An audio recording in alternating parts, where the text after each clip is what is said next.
Now I've got a few slides that have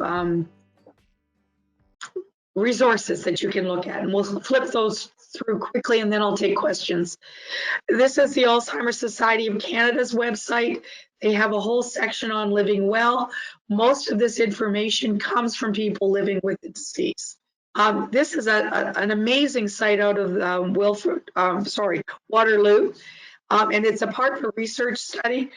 There's a whole suite of books. They're booklets, really, not very expensive, written by people with dementia, living with dementia, and reaching out to other people. They have conferences, and there are ways of being involved to advocate and do help for people with dementia.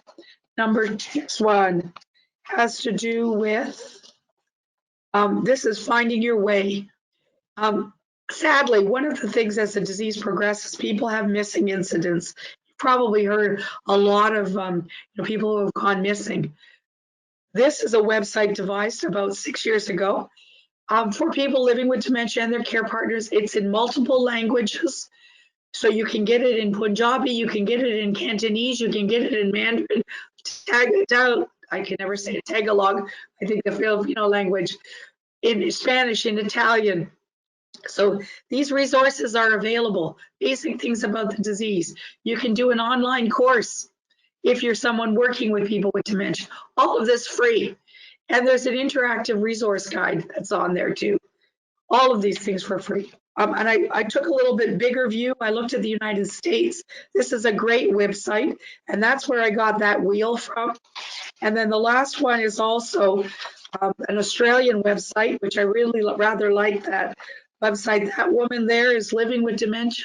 She is baking and cooking. So, it is, that we're trying to change that, that view of dementia. It is not someone sitting in a, or in a bed, which is the end stage of the disease. People live with this disease for a long time. I think about my grandparents.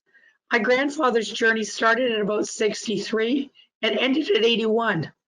My grandmother's journey started at 70, 75, I think, and she passed away at 97. She was a big part of her community for the first few years, in fact, caregiving for her husband.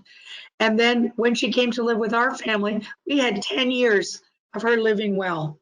And then sadly, as her disease progressed and her physical symptoms increased, she went into long-term care.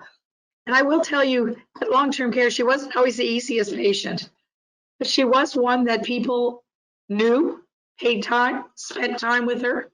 And I would say she lived well, given her limited abilities with dementia. She touched a lot of people. So that's the end of my talk. I have time for questions if people are interested. And you will get a copy of these slides so you can access the information.